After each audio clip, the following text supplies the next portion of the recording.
Dimohon berdiri. Yang Mulia Majelis Hakim Konstitusi memasuki ruang persidangan.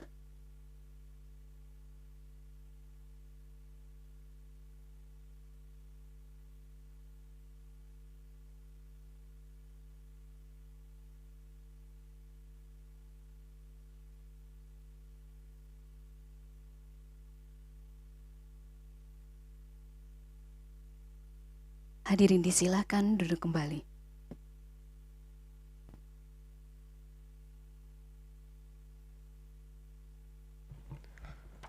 Pak Said, kita mulai ya. Assalamualaikum warahmatullahi wabarakatuh. Sidang untuk perkara nomor 80 garis miring PUU garis datar 21 Romawi garis miring 2023 dibuka. Sidang dinyatakan terbuka untuk umum. Assalamualaikum warahmatullahi wabarakatuh. Selamat siang. Pertama, kami mohon maaf karena terpaksa jadwal ini ditunda ya. Kuasa hukum Pak Ferry, ini tadi karena sidangnya berkepanjangan. Ya, sidangnya berkepanjangan dan kami juga harus sholat zuhur dan makan siang. Pertama, yang kedua, hari ini kita akan melakukan sidang pendahuluan untuk perkara ini sesuai dengan permohonan yang diajukan, dan perkara ini sudah diregistrasi dengan nomor registrasi 80 tahun 2023.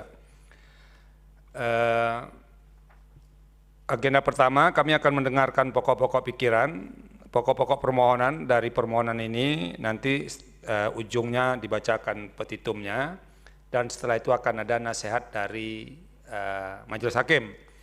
Tapi sebelumnya silakan dulu memperkenalkan diri, siapa yang hadir? Terima kasih Yang Mulia Prof. Sali Isra, Prof. Arif, Yang Mulia Dr. Soehartoyo. Izin memperkenalkan diri mewakili teman-teman kuasa hukum. Saya sendiri Ferry Amsari, di sebelah kiri saya Prinsipal Pak Said Iqbal selaku Presiden Partai Buruh, dan juga dihadiri oleh Prinsipal Individu, dalam hal ini Bapak Mahardika Prakasya Satya dan Pak Wiratno Hadi. Lalu di sebelah kanan saya ada Hemila Febrinandes. Sebelah kanannya lagi adalah Ibnu Samsu Hidayat. Sebelah kanannya lagi Bu Sri Afrianis. Sebelah kiri dari Pak Iqbal adalah Bung Erlangga. Sebelah kirinya lagi Bung Titus. Di belakang hadir beberapa teman-teman yang menjadi staf dan asosiat dan pengacara magang. Demikian Yang Mulia, semuanya hanya ada beberapa yang sudah menyatakan mundur jadi kuasa. Nanti kami akan tarik di perbaikan Yang Mulia. Terima kasih. Ya, terima kasih. Jadi ada dua kantor hukum ini ya. Amar Law Office, lalu ada Themis Indonesian Law Firm. Ini namanya menarik sekali ini, Themis ini. Nah, itu Pak Ferry langsung ketawa deh. Silakan menyampaikan pokok-pokok permohonan, nanti ditutup dengan petitum. Baik, terima kasih. Jangan dibacakan semua ini, kalau dibacakan semua ini sampai maghrib kita nggak pulang-pulang ini. Baik, Yang silakan. Mulia, terima kasih kesempatannya Yang Mulia. Hanya saja sebelum kami membacakan pokok-pokok permohonan, kami izin karena ada di video dan penyampaian Yang Mulia tadi bahwa sidang ini terbuka dan dibuka untuk umum. Kalau diperkenankan di sidang berikutnya, kalau ada pengunjung sidang untuk masuk, karena juga suasana COVID sudah tidak ada Yang Mulia. Tapi kalau Yang Mulia punya kebijakan yang berbeda, tentu kami sangat menghormatinya. Ya, itu sudah kita bahas dan nanti mungkin dalam waktu dekat akan ada perkembangan soal ini. Siap. Silakan. Terima kasih. Ya. Yang Mulia, izinkan kami memaparkan 3 hal penting di dalam permohonan ini yang berkaitan dengan legal standing, posita, dan petitum. Tentu kami akan menyederhanakan karena semua sudah coba kami tuliskan, dan hari ini adalah persidangan untuk mendengar saran, masukan, dan pandangan yang mulia. Pada pokoknya, legal standing para pemohon terdiri dari dua jenis. Pertama, pemohon pertama adalah Partai Buruh yang berdasarkan ketentuan pasal 6A ayat 2 Undang-Undang Dasar 1945 adalah partai politik yang sesungguhnya punya hak dan wewenang untuk mengajukan atau mengusulkan calon presiden dan atau calon wakil presiden, yang berdasarkan ketentuan pasal 222 Undang-Undang Pemilu atau Undang-Undang Nomor 7 tahun 2017 kehilangan hak konstitusionalnya itu karena terdapatnya pembatasan-pembatasan tertentu yang kita kenal sebagai ambang batas pencalonan presiden. Yang kedua yang perlu kami tekankan, sebagaimana menjadi beberapa poin penting dari Mahkamah Konstitusi soal keterwakilan individu yang mewakili lembaga-lembaga, maka berdasarkan Kongres keempat dari Partai Buruh, maka mereka telah menentukan exco dari Partai Buruh sebagai pimpinan tertinggi Partai Buruh yang berhak mewakili Partai Buruh baik ke dalam maupun keluar, yaitu adalah Presiden dan Sekjen. Dalam hal ini adalah Saudara Insinyur Haji Said Iqbal selaku Presiden dan Saudara Ferry Nazarli SE SH selaku Sekjen, yang kemudian ditentukan pula dalam surat keputusan Menkumham nomor MHH/05.AH.11.02 tahun 2022. 2022. Sehingga legal standing para pemohon yang mewakili Partai Buruh sudah sesuai dengan ketentuan yang diatur di dalam undang-undang maupun peraturan Mahkamah Konstitusi beserta putusan Mahkamah Konstitusi sebelumnya. Di antaranya adalah nomor 69 PUU 20 Romawi tahun 2022 dan putusan nomor 78 PUU 20 Romawi tahun 2022. Partai Buruh merupakan peserta pemilu berdasarkan SK KPU nomor 518 dan nomor 519, satu sebagai peserta yang lolos verifikasi partai politik peserta pemilu, dan satu lagi SK soal nomor urut sebagai peserta pemilu. Berdasarkan putusan MK nomor 53 PUU 15 Romawi 2017, terhadap partai yang belum ikut pemilu juga memiliki kedudukan hukum di dalam mengajukan perkara yang berkaitan dengan ambang batas pencalonan presiden. Tentu saja dengan demikian Partai Buruh yang sudah menjadi peserta pemilu juga tentu memiliki legal standing dalam perkara yang kurang lebih sama.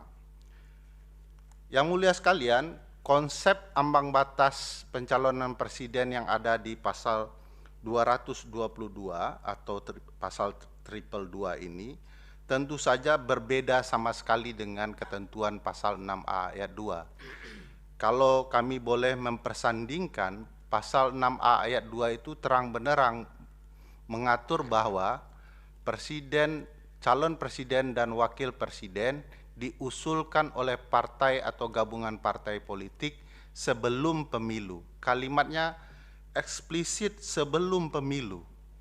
Dan tidak ada penambahan kalimat-kalimat lain, dan ini bagi kami adalah pengaturan yang tegas soal aturan main dalam penyelenggaraan pemilu.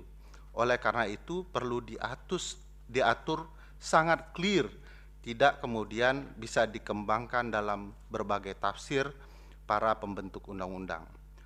Oleh karena itu, Partai Buruh sebenarnya dalam konteks ini seolah-olah mengalami pemaksaan dalam tanda kutip, yang mulia. Kenapa kami menyebutkan dipaksa?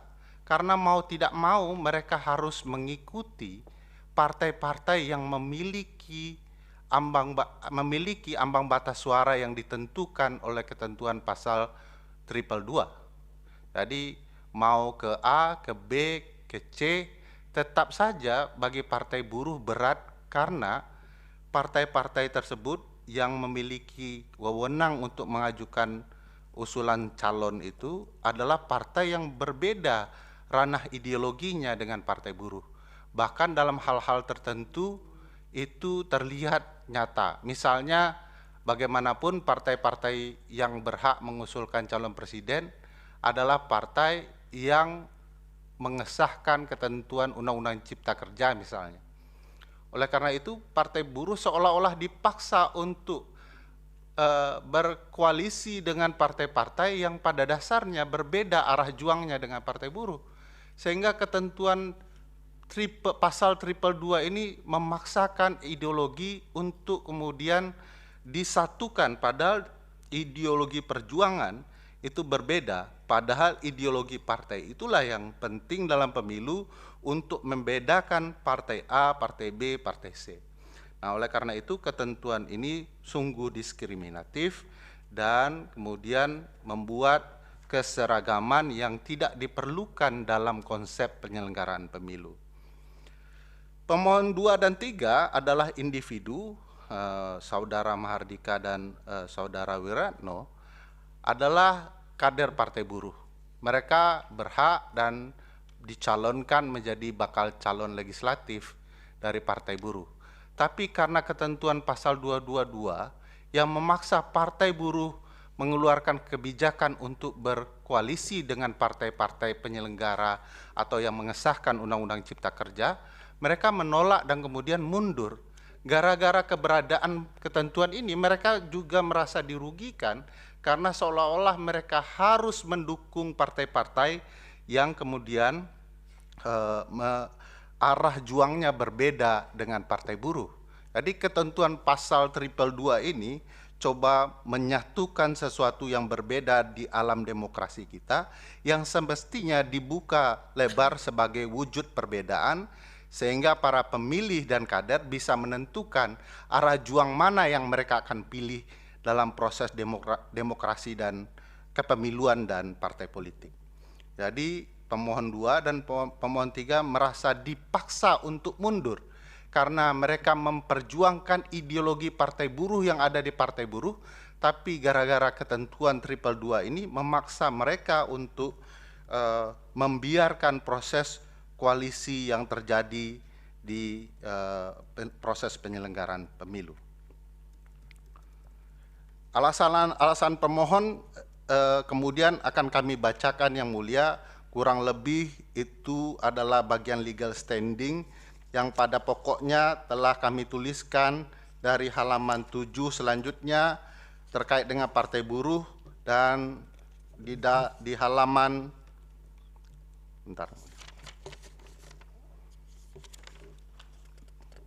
sampai halaman 16. Terdapat tabel perbandingan yang mulia di halaman 17 yang menjelaskan perkara-perkara sebelumnya yang berkaitan dengan ambang batas pencalonan presiden dari halaman 17 hingga halaman 22 sebagai sandingan atau perbandingan dalam permohonan kami untuk menjelaskan bahwa kami tidak masukkan permohonan ini terkait dengan batu uji yang sama, tetapi kami masuk permohonan ini dengan alasan yang berbeda. Karena apa yang dialami partai buruh pada dasarnya belum pernah dialami oleh pemohon dalam perkara-perkara sebelumnya. Kurang lebih 30 perkara yang mulia yang kami sandingkan di sini 29, 30 dengan kami. Satu lagi perkara kan dicabut kalau kami tidak salah, sehingga itu tidak menjadi objek yang kami sandingkan dengan perkara-perkara lain. Kami ingin masuk ke alasan-alasan permohonan, Yang Mulia, terutama soal kebaharuan alasan permohonan. Kami sudah menyinggung bahwa ada dilema tersendiri yang dialami Partai Buruh yang tentu saja berbeda dengan permohonan sebelumnya, yang menurut kami telah mengganggu hak konstitusional dari Partai Buruh dan kader-kadernya dalam memperjuangkan nilai-nilai demokrasi yang mereka yakini. Setidak-tidaknya dalam permohonan ini ada 10 rangkaian ketentuan di dalam Undang-Undang Dasar yang menjadi batu uji penting untuk kami berharap Yang Mulia membatalkan atau setidak-tidaknya memberikan keputusan yang seadil-adilnya agar nilai-nilai demokrasi konstitusional, terutama hak untuk mengajukan calon presiden dan atau wakil presiden, dapat dilakukan oleh Partai Buruh dan prinsipal yang lainnya. Kami merasa bahwa kondisi-kondisi yang kemudian dialami Partai Buruh selama ini, terutama menjelang penentuan atau pendaftaran calon presiden dan wakil presiden, telah merugikan hak-hak konstitusional mereka untuk berpartisipasi dalam proses penyelenggaraan pemilu dan pemerintahan, sehingga kemudian ada hak-hak yang mau tidak mau dirugikan bagi proses penyelenggaraan demokrasi, terutama bagi Partai Buruh.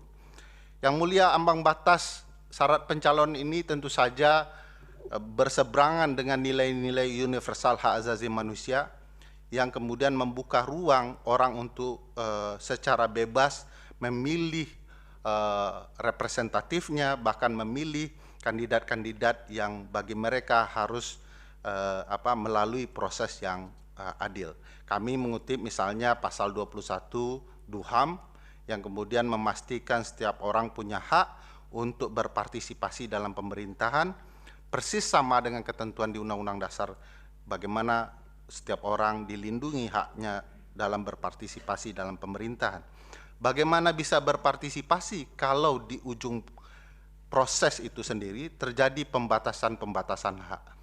Salah satu ujung proses dalam partisipasi pemerintahan itu menurut kami adalah hak untuk mengusulkan calon presiden dan calon wakil presiden. Yang kedua, di dalam pasal yang sama DUHAM diatur hak setiap orang untuk kemudian mendapat akses yang sama terkait dengan pelayanan publik di negaranya. Bagi kami, para pemohon, bahwa tentu saja hak-hak yang equal juga harus tergambar dalam proses penentuan orang yang akan menjadi pelayan publik di masa depan, terutama setelah hasil pemilu diumumkan. Dan kami merasa ini ada ruang yang kami yakini tidak equalnya hak untuk dipilih dan memilih kalau kemudian terjadi pembatasan-pembatasan dalam proses pencalonan. Hal yang sama tentu kami maknai juga diatur semestinya di dalam pasal 6A ayat 2 Undang-Undang Dasar 1945. Tidak mungkin aturan sepenting ini sebagai rule of the game-nya kemudian harus diatur kembali di dalam ketentuan pasal 222 di dalam Undang-Undang Pemilu. Sebab kalau kemudian dibiarkan pembentuk undang-undang mengatur aturan main penyelenggaraan pemilu, maka tentu saja dominasi pengaturan itu akan lebih menguntungkan partai mayoritas, dan itu tentu saja bukanlah sesuatu ketentuan yang equal berdasarkan DUHAM dan Undang-Undang Dasar 1945. Kami tidak bacakan yang selanjutnya Yang Mulia karena kurang lebih semuanya mendukung, termasuk beberapa putusan-putusan Mahkamah Konstitusi yang menurut kami menarik untuk menjelaskan betapa pentingnya menghapuskan ambang batas calon presiden.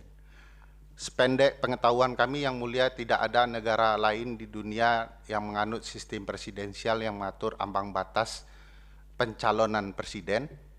kecuali Turki.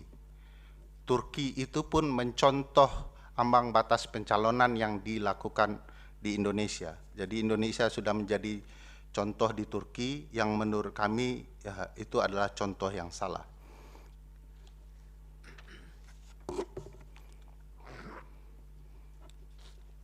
Alasan berikutnya yang mulia adalah soal beberapa putusan sebelumnya menyatakan bahwa ini adalah ruang bagi pembentuk undang-undang mengaturnya. Mengutip ketentuan pasal 6A ayat 5 yang berpandangan bahwa ini adalah open legal policy. Kami dalam berbagai perkara yang berkaitan ini juga pernah menyampaikan bahwa open legal policy itu berkaitan dengan syarat menjadi presiden, bukan kemudian syarat untuk mengusulkan calon.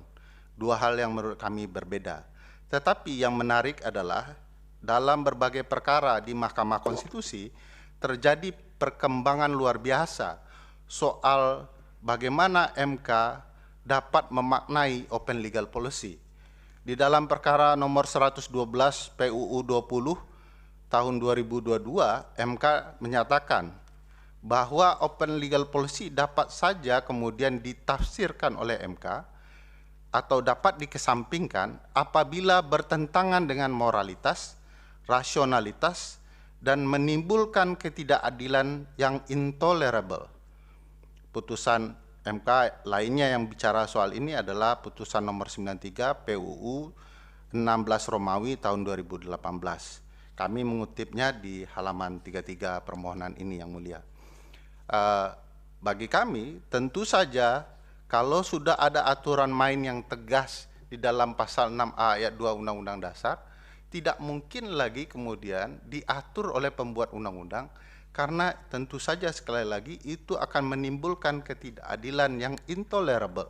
Bagaimana mungkin hanya partai-partai tertentu yang berhak mengajukan calon presiden sementara partai lain dibatasi. Padahal kita tahu semua bahwa mengajukan calon presiden akan menimbulkan efek lain yang kita kenal sebagai efek ekor jas, di mana sebuah partai yang mengajukan calon presiden akan meraup keuntungan perolehan suara karena mereka memiliki calon presiden itu. Karena saya paham ketiga-tiga yang mulia memahami konsep efek ekor jas ini, tapi karena ada prinsipal kami dan mungkin ada pengunjung yang mendengarkan dari dunia maya, kami ingin menjelaskan bahwa efek ekor jas itu maksudnya jas tuxedo selalu mempunyai dua ekor yang berimbang.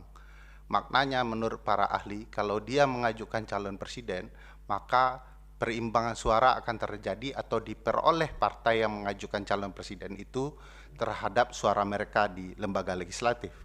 Oleh karena itu, kalau kemudian dibatasi proses pencalonan ini, maka partai yang berhak mencalonkan presiden akan mendapatkan keuntungan suara di parlemen. Dan ini akan terjadi perputaran yang sama terus-menerus. Partai A dapat mengajukan calon presiden X, maka tahun berikutnya mereka juga dapat keuntungan suara di parlemen dan kembali berhak mengajukan calon presiden dan begitu seterusnya. Dan ini tentu kompetisi kepemiluan atau kompetisi demokrasi yang betul-betul tidak adil karena hanya menguntungkan partai-partai yang dapat dan bisa mengajukan calon presiden. Dan lucunya lagi, mereka lah yang berhak mengatur ketentuan ini di dalam undang-undang karena jumlah mereka yang mayoritas di parlemen karena dampak dari efek ekor jas itu. Itu di halaman berapa di permohonan itu? Poin itu penjelasan yang mulia. Ah iya, ini yang dijelaskan yang ditulis. Baik yang mulia. Jadi kalau yang tidak ditulis nggak bisa kami menasihatinya nanti. Baik. Ya, kami akan tambahkan izin yang mulia soal dampak efek ekor jas tersebut. Nah, itu di perbaikan permohonan nanti. Baik. Berikutnya, kami sudah menyampaikan secara umum soal keputusan internal Partai Buruh yang menolak Undang-Undang Cipta Kerja dan kaitannya bagaimana sulitnya mereka melakukan konsolidasi, membangun koalisi di mana kader-kader mereka sendiri merasa koalisi itu seolah-olah menerima apa keberadaan Undang-Undang Cipta Kerja yang secara ideologi kepartean Partai Buruh itu sangat bertentangan. Kami menyampaikannya sebagaimana dijelaskan di halaman 35. Yang mulia, ada permohonan lain yang bagi kami sangat penting, sebagai yang mana yang pernah Yang Mulia putuskan dalam berbagai perkara sebelumnya mengenai perkara-perkara yang keputusannya dipercepat. Kami ingin mengajukan permohonan juga agar perkara ini diputus secepat-cepatnya sebelum tanggal 19 Oktober, di mana itu merupakan batas waktu untuk mengajukan calon presiden, agar kemudian kalau putusan ini menerima permohonan kami dapat dimanfaatkan sebaik-baiknya demi perbaikan demokrasi. Berikutnya kami ingin membacakan petitum, Yang Mulia. Berdasarkan uraian dan argumentasi hukum yang disampaikan di atas, maka para pemohon memohon kepada Yang Mulia Majelis Hakim Konstitusi yang berwenang untuk memeriksa, mengadili, dan memutus permohonan para pemohon dengan amar sebagai berikut. 1. Mengabulkan permohonan para pemohon untuk seluruhnya. 2. Menyatakan bahwa materi muatan pasal 222 serta penjelasannya Undang-Undang Nomor 7 Tahun 2017 tentang Pemilihan Umum yang kemudian dicatat dalam Lembaran Negara Republik Indonesia tahun 2014 nomor 182 dan tambahan Lembaran Negara Republik Indonesia nomor 6109 sebagaimana telah diubah oleh Peraturan Pemerintah Pengganti Undang-Undang Republik Indonesia nomor 1 tahun 2022 tentang perubahan atas Undang-Undang nomor 7 tahun 2017 tentang Pemilihan Umum yang dicatat dalam Lembaran Negara RI nomor 224 dan tambahan Lembar Negara Republik Indonesia nomor 6832. Bertentangan dengan Undang-Undang Dasar Negara Republik Indonesia tahun 1945 dan tidak mempunyai kekuatan hukum mengikat sepanjang tidak dimaknai persyaratan pengusulan pasangan calon tidak diberlakukan bagi partai politik peserta pemilu yang belum pernah mengikuti pemilu anggota DPR sebelumnya.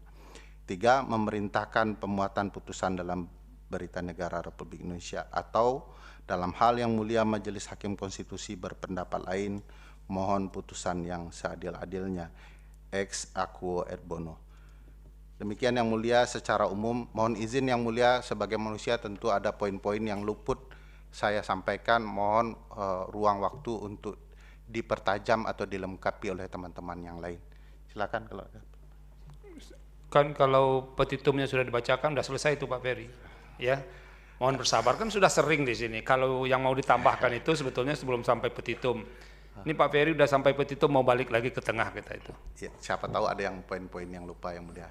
Nah, siapa yang mau menyampaikan 1-2 poin? Ya, sekaligus. Jangan-jangan nih tim kuasa hukumnya enggak koordinasi nih Pak Iqbal, masih harus tambahan di sini nih. Sudah koordinasi Yang Mulia. Tadi juga kami mohon kesediaan Yang Mulia untuk perspektif langsung dari prinsipal terkait pengalamannya. Sekarang kita dengar dulu ya nasihat dari majelis panel. Baik. Terima kasih kuasa hukum, supaya kita jangan terlalu agak stres ini, dibikin lebih santai ini. Pertama, nasihat akan disampaikan oleh Yang Mulia Hakim Konstitusi Profesor Arief Hidayat. Silakan, Prof. Iya, terima kasih kepimpinan sidang panel, Prof. Sardi, Saudara kuasa dan prinsipal Pak Said, dan teman-teman yang lain. Begini, melihat kuasa hukumnya sebetulnya saya sudah tidak bisa memberikan nasihat karena sudah ahlinya ahli, pakarnya pakar, jadi saya percuma. Jadi kita ajak diskusi aja nanti ya. Begini, perlu kita cermati beberapa hal yang saya sampaikan untuk diperdalam dalam perbaikan permohonan. Yang pertama, saya menanyakan, Partai Buruh ini sudah menjadi peserta pemilu kapan? Baru mau pemilu 2024. Berarti Partai Buruh ini baru mendirikan partai politik dengan akte notaris, menjadi partai politik yang sah menurut Undang-Undang Partai Politik, Kemudian partai politik ini berkehendak untuk mengikuti pemilu. Nah, untuk bisa mengikuti pemilu, maka harus mendaftar ke KPU, memenuhi persyaratan-persyaratan. Jadi persyaratan mendirikan partai politik, persyaratan mengikuti pemilu. Sekarang kalau kita bayangkan, apakah betul partai politik ini mempunyai dukungan yang real dari masyarakat? Belum dibuktikan sebagai peserta pemilihan umum. Jadi ini berbeda dengan partai politik yang sudah pernah mengikuti pemilihan umum. Yang sudah pernah mengikuti pemilihan umum sebelumnya pun itu bisa dibedakan. Partai politik yang meloloskan parliamentary threshold dan yang tidak meloloskan parliamentary threshold, tapi juga dia punya dukungan yang kecil sehingga menghasilkan terpilih menjadi anggota legislatif di kabupaten kota atau provinsi tertentu saja. Jadi ada perbedaan antara partai politik yang baru dan partai politik yang sudah pernah ikut pemilu, dan yang sudah pernah ikut pemilu pun ada perbedaan.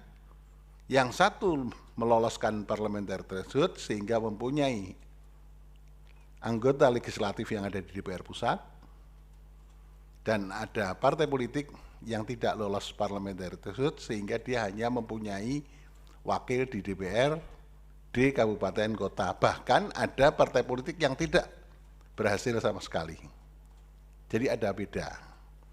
Sekarang yang jadi masalah, dari struktur atau dari kriteria begitu, apakah harus dipersamakan menurut pasal 6 ayat 2? Atau harus bersamakan menurut pasal 6 ayat 1 Undang-Undang Dasar 45? Mempunyai hak yang sama. Ada rumus di Mahkamah Konstitusi, ada prinsip di Mahkamah Konstitusi, yang sama diperlakukan sama, yang berbeda diperlakukan berbeda. Nah, pasal 22 ini memperlakukan yang sama diperlakukan sama, yang berbeda diperlakukan berbeda. Kerugian konstitusional Anda tadi dikatakan, kita juga sebagai partai politik kok nggak bisa ikut menentukan partai. Ini sebagai bahan diskusi untuk memperkuat legal standing yang apakah dipunyai oleh partai buruh atau yang memperkuat legal standing yang lain. Itu kayak begini, ini harus dijawab. Tapi saya tidak menunjukkan ini boleh atau tidaknya, tapi ini tolong yang saya sampaikan ini bisa dibahas, diakomodasikan bagaimana memperkuat ini. Ya kan? Mungkin, ini mungkin, kalau pemilu 2024 ini sudah terjadi, syukur alhamdulillah partai buruh berhasil lolos parliamentary threshold. Kalau sudah lolos parliamentary threshold, maka pada pemilu 2029 nanti partai buruh mempunyai hak yang sama dengan partai yang lain. Itu begitu. Nah, sekarang yang berikutnya, partai yang lolos threshold dan partai yang tidak lolos parliamentary threshold itu pun kalau mau mengusulkan itu ada frasa yang mengatakan partai politik atau gabungan partai politik. Kenapa begitu?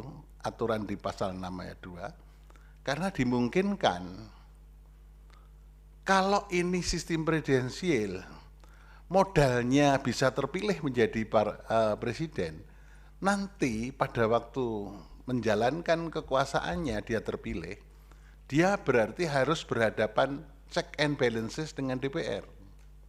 Kalau modalnya kecil, nanti dia akan kesulitan dalam rangka untuk menjalankan tugas, fungsi, dan kewenangannya. Oleh karena itu, Kalau partai itu sendiri harus memenuhi parliamentary presidensial threshold sekian. Kalau partai itu belum mencukupi atau khawatir nanti dia tidak dapat memperoleh dukungan di parlemen, dia bergabung. Itu kan pikiran-pikiran menurut penalaran yang wajar, kira-kira konstruksinya begitu.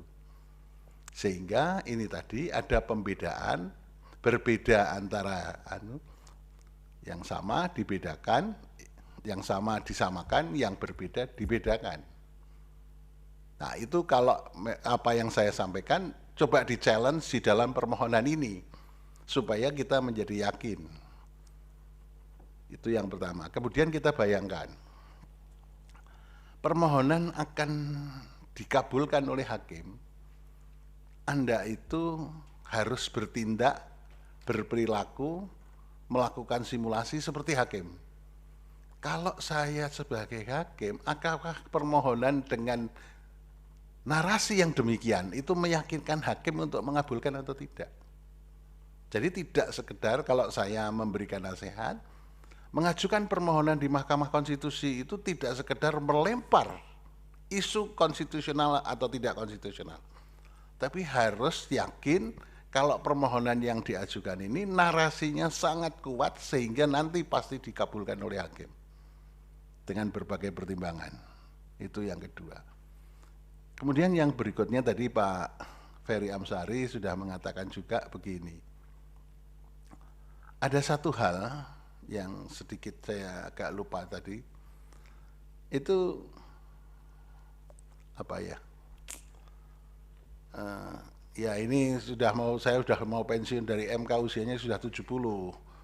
Sekarang kita juga baru rame ada pengujian batas usia. Oh berarti ya benar ya, saya aja juga mulai sudah lupa ini. Jadi apa yang disampaikan oleh Pak Ferry tadi, kalau begitu nanti terjadi regulasi yang sama itu terus, yang baru nggak mungkin bisa masuk ke sana. Ya ini mohon maaf, contohnya itu bisa disampaikan begini. Partai Demokrat itu dulu menjadi partai mayoritas yang hasilnya luar biasa di pemilu 2024, pemilu 2029. Tapi kemudian pada waktu itu sebetulnya kan kalau kita baca secara historisnya, permohonan ini presidensial threshold itu kan dimulai dari situ. Memang ada seolah-olah ini menghalang-halangi partai kecil untuk bisa sendiri. Karena tadi rasionya itu supaya nanti kalau pemerintah ada dukungan di parlemen yang cukup signifikan modalnya. Karena di situ kan ada proses check and balance. Menyusun APBN, kemudian macam-macam, ada RDP. Kalau dia sendirian, nanti juga akan menjadi bulan-bulanan di DPR. Oleh karena itu dia harus mampu untuk berkoalisi. Yang sekarang yang 20% saja masih membutuhkan koalisi supaya nanti kalau presidennya terpilih di parlemen dia akan gampang mendapat dukungan yang lain gitu. Nah, sekarang itu tadi. Jadi proses bergulirnya atau bergantinya ternyata Demokrat yang tadinya mayoritas memenuhi syarat bisa ngajukan sendiri, akhirnya sekarang dia karena hanya memenuhi parliamentary threshold tapi tidak memenuhi parliamentary presidensial threshold ini, dia terpaksa harus bergabung. Jadi ini sirkulasinya ternyata tidak sebagaimana yang disampaikan oleh Pak Ferry itu. Bisa terjadi perubahan yang luar biasa. Ya, sehingga tadinya ada partai yang bisa mengusung sendiri, pada pemilu sekarang tidak bisa mengusung sendiri. Jadi dalil yang disampaikan itu tadi bisa di-challenge begini. Terus kemudian begini, dalam permohonan ini yang penting adalah lolos. Tadi sudah disampaikan berkali-kali oleh Pak Ferry, alasan yang berbeda. Nah, alasan yang berbeda itu dengan menampilkan batu uji yang banyak sekali itu tadi. Dari apa yang sudah diinventarisir, ternyata batu ujinya di sini ditambahkan banyak dengan alasan yang berbeda. Nah, sekarang ini kan pengujian konstitusionalitas pasal. triple two ini, 222 ini. Nah sekarang istilah menggunakan istilah gurunya Pak Ferry Amsari, Prof. Saldi, itu pasal 22 itu dikontestasikan dengan pasal-pasal ini semua. Jadi diadu, di mana sih letak pertentangannya? Tadi hanya dijelaskan letak pertentangannya karena hanya singkat, tapi di dalam permohonan ini hanya dikontestasikan dengan pasal 6A saja. Padahal di sini banyak pasal yang dijadikan batu uji lah, nanti di dalam pertimbangan supaya itu diperkuat, alasan-alasan itu dikontestasikan dengan batu uji yang lain juga. Pasal 22 bertentangan dengan pasal 6A ayat 2. Dengan pasal ini, pasal ini, pasal ini, pasal ini, pasal ini. Tapi dengan serba secara singkat yang nanti ditentukan lagi kalau melalui persidangan-persidangan yang diteruskan ke pleno. Kemudian yang berikutnya ada hal yang tadi ada disinggung tapi tidak dimasukkan dalam petitum. Berarti kan permintaan itu adalah permintaan provisi kan? Supaya dicepat-cepat begini-begini itu permintaan provisi. Nah itu supaya dimasukkan dalam provisi. Terus yang terakhir yang bisa saya sampaikan,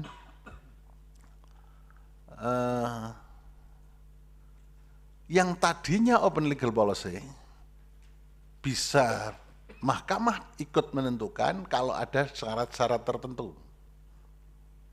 Nah syarat-syarat tertentunya itu misalnya salah satunya adalah di perkara yang menguji masalah masa jabatan di KPK.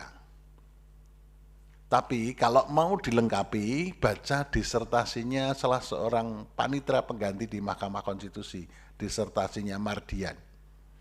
Disertasinya Mardian itu mempelajari betul dan menganalisis betul putusan Mahkamah Konstitusi yang semula open legal policy, Mahkamah mau tidak mau terpaksa harus keluar dari open legal policy dan kemudian memutuskan yang lain, tidak diserahkan kepada pembentuk undang-undang tapi mahkamah itu.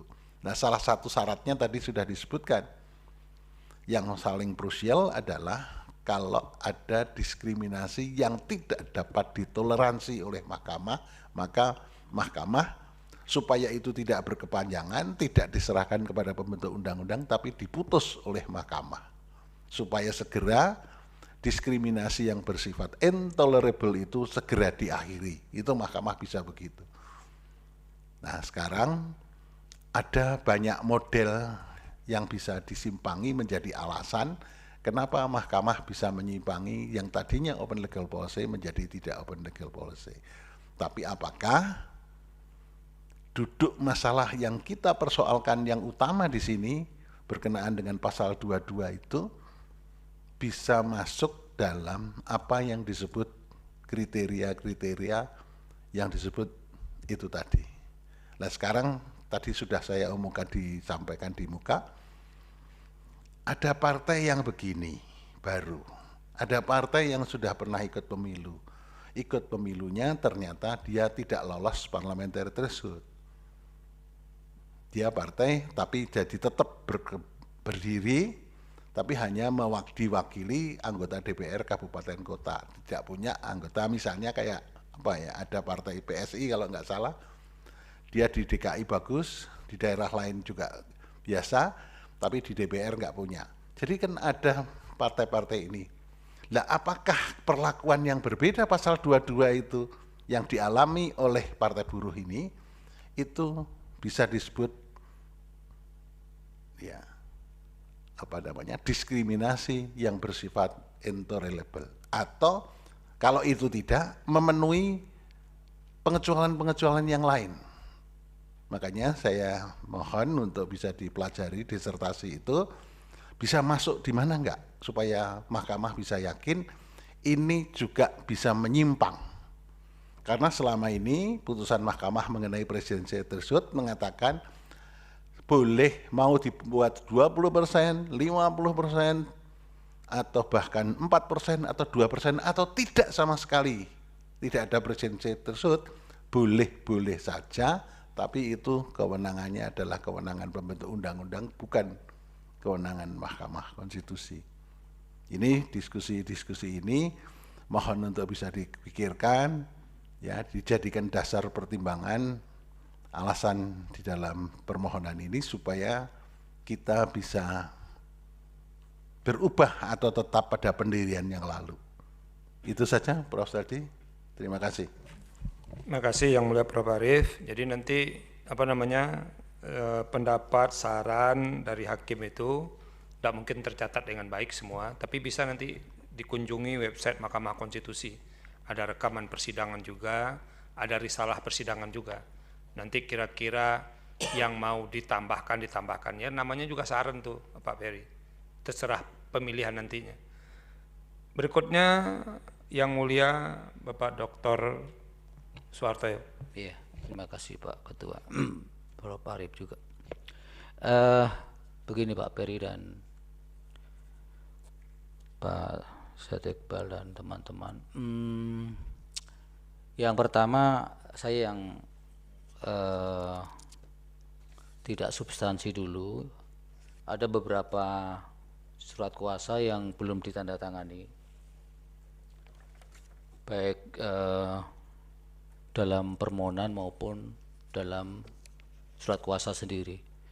Satu Dudi Agung Trisna, Dr. Hedian Sahamsa, Trimulyono, dan Immanuel Gulu. Immanuel nanti supaya dicek kembali dalam perbaikan supaya sudah dilakukan perbaikan, apakah yang bersangkutan tetap firm sebagai kuasa ataukah melepaskan haknya untuk itu. Kemudian yang kedua, ini yang diuji Pak Ferry berkaitan dengan substansi norma pasal 222 saja ataukah dengan penjelasan? Karena di perihalnya tidak menyertakan penjelasan, tapi di petitum itu dinyatakan inkonstitusional sekaligus dengan penjelasan. Nanti supaya dicek kembali, dan itu tentunya disesuaikan dengan positanya, apakah memang semangatnya adalah satu kesatuan dengan penjelasan atau tidak. Kalau tidak nanti malah kabur permohonan ini karena petitumnya tidak jelas. Kemudian yang ketiga, masuk pada substansi, barangkali saya menambahkan apa yang sudah disampaikan Prof. Arief tadi. Yang pertama, memang betul di dalam membangun argumen legal standing Pak Ferry, di dalam pasal 222 ini kan ada, kalau saya merumuskan ada 3 unsur lah. Yang pertama unsur partai atau gabungan partai, kemudian yang kedua unsur threshold 20% atau 25% suara nasional. Kalau 20% kan yang duduk di parlemen.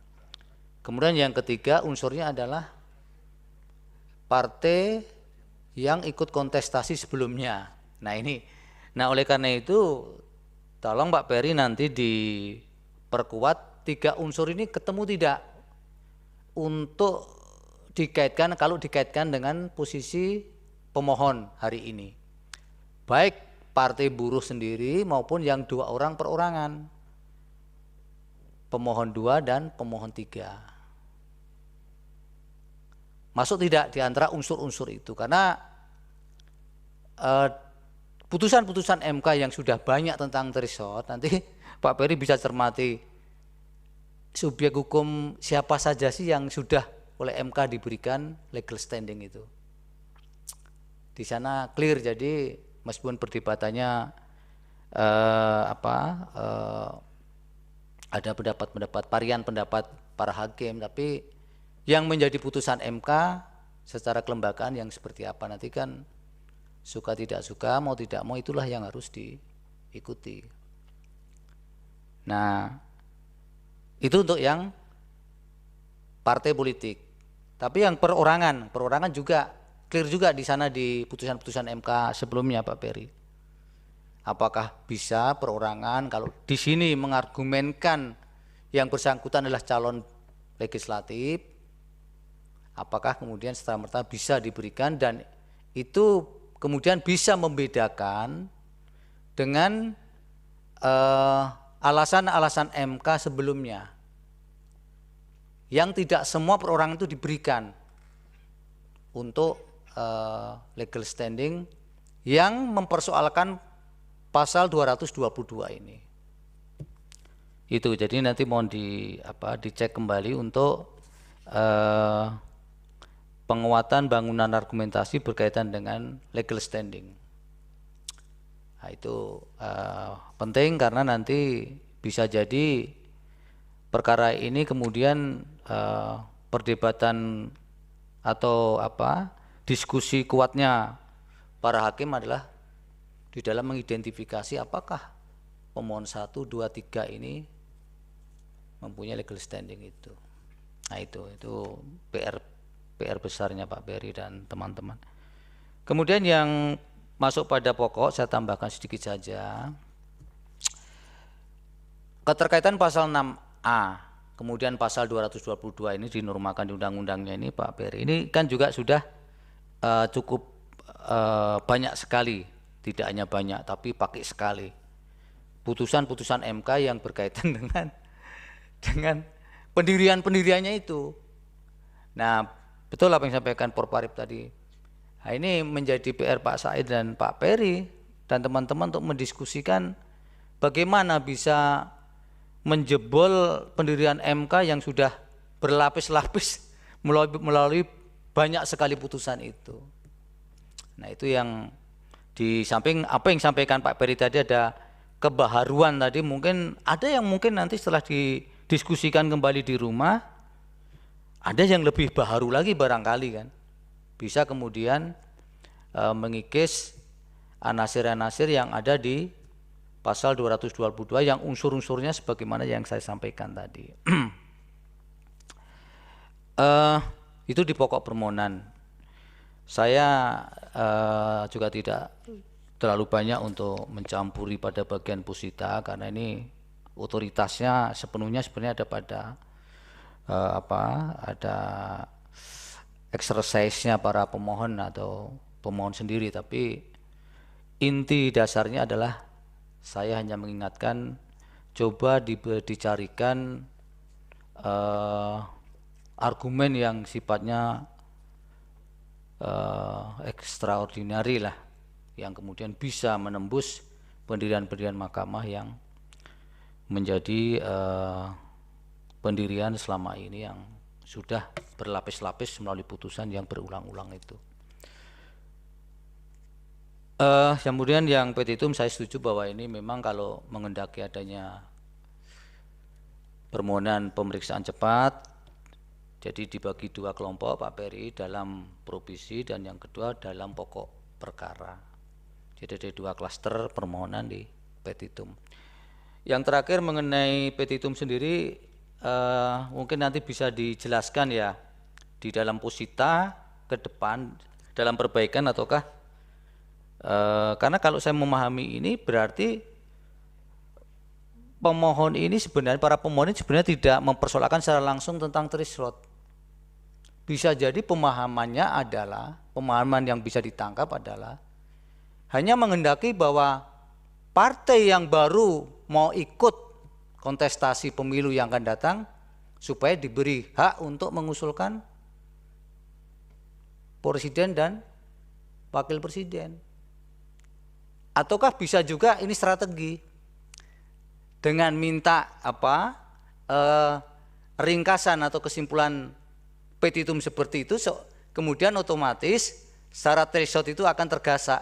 Nah ini kami nggak tahu suasana kebatinan yang punya gawe ini, yang punya hajat ini. Tapi oleh karena itu hati-hati ya, jangan kemudian kok jadi norma pasal 222 kok bunyinya hanya sederhana begini, hanya minta supaya partai yang akan ikut atau belum pernah ikut kontestasi pemilu kemudian diberi hak untuk bisa mengusulkan presiden dan atau wakil presiden tanpa mempersoalkan threshold.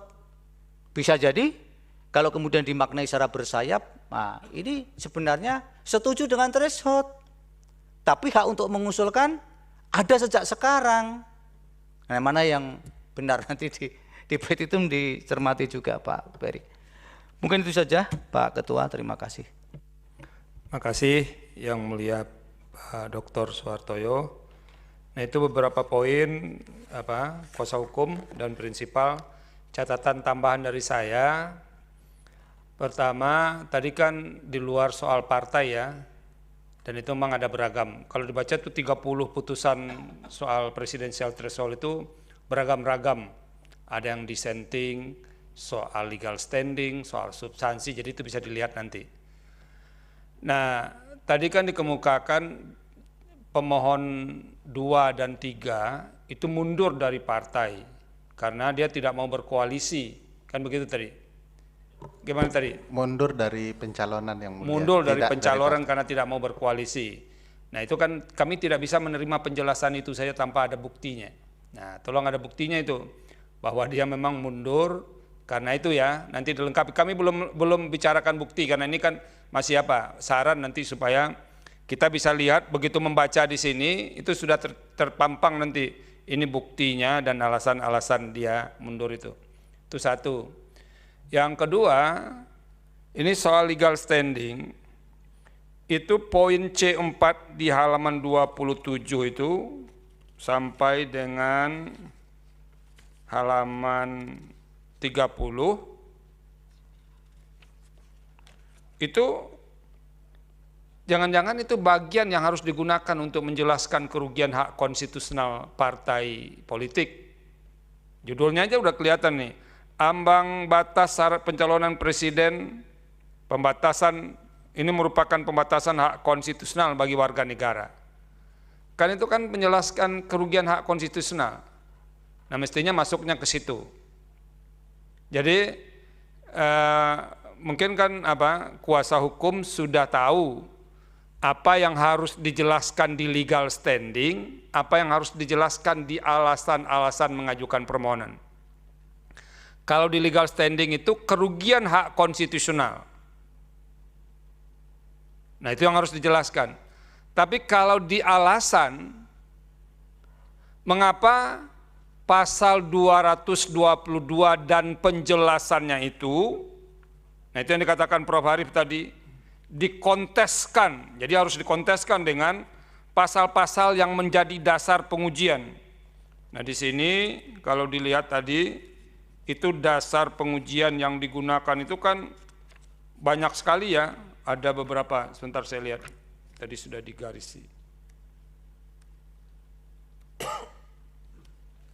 Yang dijadikan dasar pengujian ini, nah itu semakin banyak dasar pengujian yang kita gunakan, itu tanggung jawab kita itu semakin berat. Karena apa? Itu harus dijelaskan mengapa misalnya pasal 6A itu bertentangan dengan pasal 222 itu. Jadi hati-hati itu, jangan sekedar dipajangkan saja pasal-pasal yang jadi alasan konstitusional di halaman 23 itu. Jadi di halaman 23 itu ada pasal 6A ayat 2. Ada pasal 6 ayat 2, 6A ayat 2, 6A ayat 3. Ini ada 10. Jadi batu uji. Nah, artinya tugasnya kuasa hukum sekarang adalah menjelaskan setidak-tidaknya 10 poin mengapa pasal 222 itu bertentangan dengan pasal 6 ayat 2, 6A ayat 2, 6A ayat 3, 6A ayat 4, 6A ayat 5, pasal 22E ayat 1, 27 ayat 1. Jadi ini debat akademiknya itu di situ. Nah, itu yang harus dicarikan. Makanya kami selalu menyarankan tidak usah terlalu banyak-banyak menggunakan batu uji itu. Kenapa? Itu harus dijelaskan. Mengapa pasal yang diuji, yang dikatakan inkonstitusional tadi itu ke pasal-pasal di konstitusi itu. Nah, benar tadi yang disampaikan Yang Mulia Pak Suhartoyo, penguraian-penguraian ini sebetulnya lebih banyak berkontes ke pasal 6. Yang pasal-pasal lainnya itu belum kelihatan. Jadi belum kelihatan mengapa pasal 222 dan penjelasannya itu bertentangan dengan pasal 6A ayat 2. Nah, itu harus dijelaskan semuanya. Jadi kalau banyak-banyak ini ada 10 poin penjelasannya setidak-tidaknya. Nah, itu yang harus dipikirkan dengan serius oleh apa? Oleh pemohon. Nah, kemudian di poin C6 ini kan menjelaskan ini keputusan internal Partai Buruh menolak Undang-Undang Cipta Kerja. Nah, kami ini berpikir-pikir keras juga, apa hubungannya ini dengan apa? Dengan pasal 222 dan penjelasannya ini. Makanya ini materi sebetulnya untuk menjelaskan kerugian hak konstitusional tadi. Kalau mau tetap diambilkan. Kan tadi basis argumentasi, cara alur politik Partai Buruh itu berbeda dengan partai-partai lain. Ini salah satunya soal Ciptaker misalnya.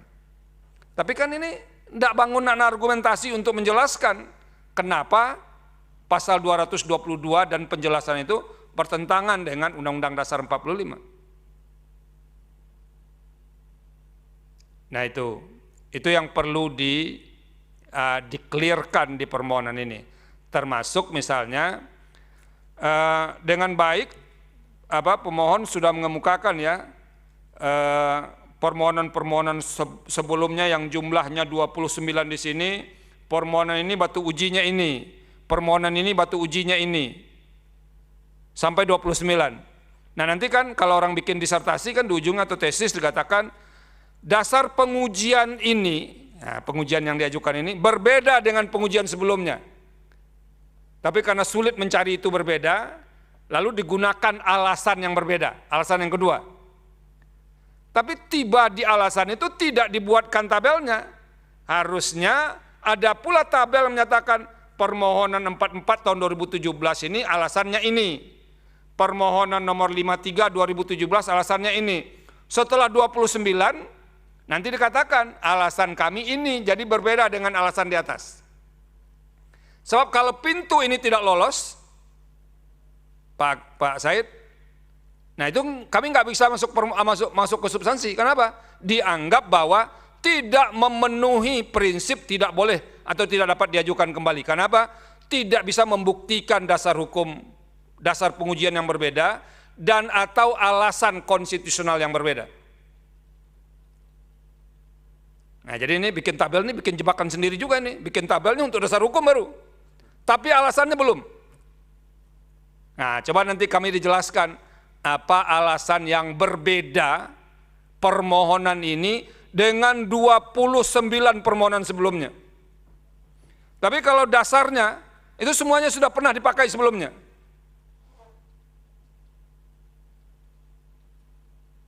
Ini biasanya kalau menguji disertasi begitu Pak Said. Semakin pintar mahasiswanya, semakin dalam pertanyaannya. Nah, begitu. Semakin sering ke sini, semakin dalam koreksi terhadap permohonan yang diajukan. Nah, itu yang harus dipikirkan. Nah, yang terakhir, ini yang paling prinsip ini. Tadi prinsip juga, tapi ini paling prinsip. Coba disimak betul-betul petitum ya. Petitum tadi sudah dikomentari juga. Petitum itu kan menyertakan penjelasan. Pasal 22 serta penjelasannya. Dimaknai begini.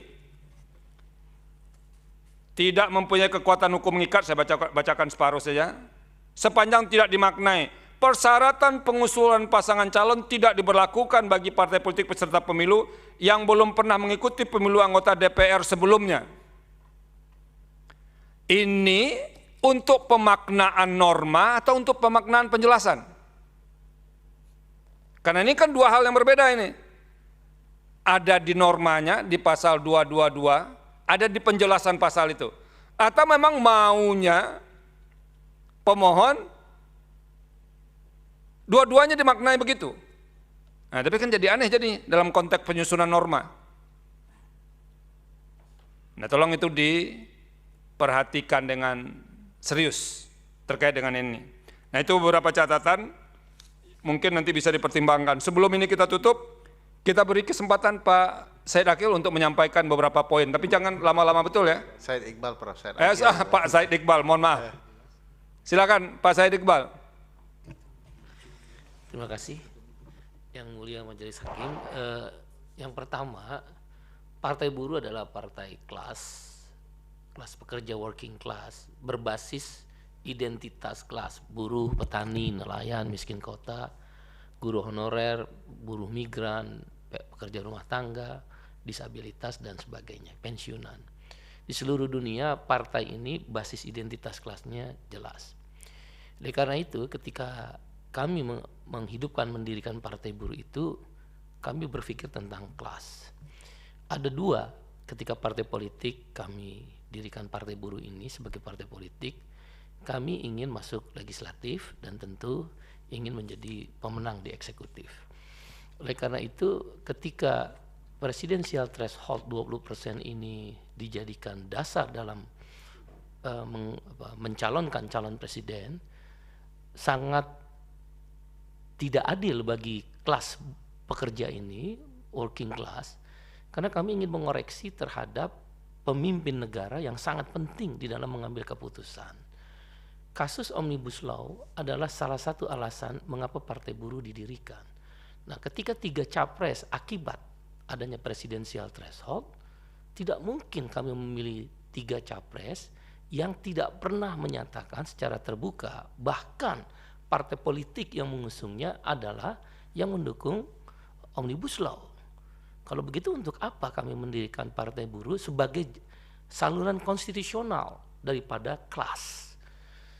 Kenapa kami menekankan kelas? Karena itu menjadi penting. Hak konstitusional hilang. Anggota kami berbeda dengan partai lain. 11 organisasi, 4 konfederasi serikat buruh di tingkat nasional, 60 federasi serikat buruh di tingkat nasional, dan 1 serikat petani Indonesia di tingkat nasional itu punya anggota. Kalau partai lain kan cair, kami tidak, rigid, berbayar iuran, terregister, dan punya ADART di setiap organisasi yang sekarang adalah pendiri partai buruh. Dengan demikian 10 juta warga yang menjadi buruh petani yang menjadi anggota partai buruh, yang juga notabene menjadi anggota serikat buruh, ditambah kalau koefisien pengali jam sostek itu 1 istri atau 1 suami ditambah 1 anak 1,4, ada 20 juta suara, 20 juta orang yang kehilangan hak konstitusional untuk memilih siapa presiden yang tidak setuju dengan Omnibus Law.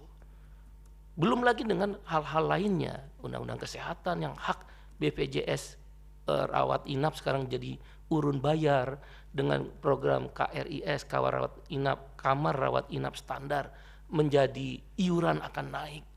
Terus di mana partai politik yang berbasis kelas ini bisa mendapatkan saluran konstitusional presiden yang bisa kami pilih? Itu yang menjadi persoalan utama. Kami khawatir, kami mendirikan partai buruh ini, Yang Mulia Majelis Hakim, untuk mengurangi keadilan yang dicari di jalan. Kami tahu itu resikonya, bahkan bisa terjadi huru hara. Itulah mengapa kami berijtihad untuk menghadirkan partai kelas yang selama ini, baik partai berbasis nasionalis maupun religius, itu tidak bisa mendapat saluran itu. Nah, oleh karena itu bagi kami menjadi penting keadilan itu kami cari di Mahkamah Konstitusi. Pemilihan calon presiden sekaligus pemilihan calon legislatif adalah menjadi taruhan, rasa keadilan itu dipertaruhkan di Mahkamah Konstitusi. Oleh karena itu kami memilih jalan untuk melakukan judicial review, karena bukan berarti 3 calon presiden yang ada ini tidak baik, mungkin baik, tapi secara ideologi berbeda. Kami berbeda terhadap Omnibus Law, kami berbeda tentang persoalan outsourcing, kami berbeda tentang persoalan tanah, kami berbeda tentang persoalan perspektif yang terkait dengan guru honorer, kami berbeda tentang buruh migran. Di mana kami cari keadilan? Oleh karena itu kami berharap sekali judicial review ini, walaupun kami tahu ini yang ke-30 rasanya, 31, kami hanya ingin bahwa kasus Prita dengan sistem parlementer di Thailand, saya diskusi dengan serikat buruh di sana, itu partai pemenang jadi nggak bisa perdana menteri. Tapi berbeda dengan Macron di Prancis, teman-teman serikat buruh kan juga ada yang mendukung Macron. Walaupun dia partai kecil, karena nggak ada presidensial threshold, Macron menang. Toh akhirnya kalau ada 18 partai politik saat ini bisa mengusulkan 18 calon presiden, toh di akhirnya di putaran kedua kita akan dapatkan 1 orang presiden yang terpilih. Tapi kesempatan untuk memastikan bahwa ideologi, azas kami sama Pancasila, tapi ideologi yang kami ingin bawa anti outsourcing, anti omnibus law, anti terhadap perampasan tanah, reforma agraria, perahu untuk nelayan bisa tersalurkan. Itu persoalannya yang mulia Majelis Hakim. Demikian, terima kasih. Cukup. Nah itu walaupun saya minta tadi prinsipal Pak Ferry, nah itu yang disampaikan itu supaya tercermin juga ketika menjelaskan legal standingnya. Jadi ada 4 yang menasihati penasihat hukum sekarang nih. Ada 3 hakim, tambah 1 Pak Said Iqbal. Ya, jadi cukup ya, Pak Said, Pak kuasa hukum cukup ya? Ada sedikit tambahan. Apalagi yang mau ditambahkan ini, silakan. Ya, terima kasih Yang Mulia Majelis. Mau menanggapi langsung untuk... Oh jangan ditanggapi, nggak boleh ditanggapi. Nanti Anda respon di perbaikan permohonan, ya? Bukan Yang Mulia, untuk administrasi SKK langsung mau konfirmasi. SKK maksudnya? Yang tadi disampaikan kuasa oleh khusus. Yang Mulia Majelis. Silakan, apa yang mau disampaikan? Ya, mau langsung konfirmasi untuk atas nama beberapa kuasa hukum di nomor 6, 7, dan 8 itu sudah dikonfirmasi mengundurkan diri dan tidak menjadi kuasa hukum lagi. Dan untuk di nomor 11 belum tanda tangan tapi masih menjadi kuasa hukum, akan kami susulkan. Itu saja Majelis. Oke, nanti ada kesempatan ya untuk memperbaiki. Ya. Ini soalnya kalau dikasih semua nih susah juga, nggak selesai-selesai kita. Jadi sesuai dengan ketentuan hukum acara, ada waktu untuk memperbaiki kalau perlu ya, merasa perlu diperbaiki. Selama 14 hari, batas akhir untuk menyerahkan perbaikan itu adalah Selasa 5 September 2023 pukul 9 WIB. Jadi berkas perbaikan permohonan baik hard copy serta soft copy diterima mahkamah paling lambat pukul 9.00 WIB. Itu waktu untuk memperbaiki. Jadi silakan beberapa saran tadi, karena ini tidak mudah. Harus mencarikan alasan yang extraordinary. Karena sudah berlapis kata Pak Suhartoyo tadi untuk permohonan-permohonan serupa sebelumnya. Nah, ini karena semuanya generasi baru yang cemerlang nih Pak Said, mudah-mudahan mereka bisa menemukan argumentasi yang bisa menerobos argumentasi sebelumnya. Itu saja. Ada yang mau ditambahkan lagi Pak Ferry? Izin Yang Mulia bertanya, seluruh saran dan masukan kami pastikan akan kami tampung. Jangan nanti kalau tidak tertampung semuanya berat juga. Mana yang mungkin ditampung saja. Dengan berbagai diskusi menyertai kuasa hukum kemudian. Tapi kami ingin bertanya Yang Mulia, apakah jika perbaikan itu cepat kami segera akan masuk, potensi untuk persidangan lebih cepat itu akan bisa kami dapat kabar? Iya, kalau lebih cepat lebih baik itu. Baik. Jadi nanti cepat, nanti kita akan proses juga lebih cepat. Karena menghitung kapan kami mau sidang perbaikannya berdasarkan kapan permohonan perbaikan itu dimasukkan, gitu. Kecuali tidak ada perbaikan begitu. Nah itu kata Prof. Arif, kecuali tidak ada perbaikan dianggap ini sudah selesai. Cukup ya, Pak Said, para kuasa hukum semua, terima kasih atas kerjasamanya dan suasana yang agak jauh lebih cair sore hari ini. Dengan demikian, sidang pendahuluan untuk perkara 80 tahun 2023 dinyatakan selesai, sidang ditutup. Hadirin dimohon berdiri. Yang Mulia Majelis Hakim Konstitusi meninggalkan ruang persidangan.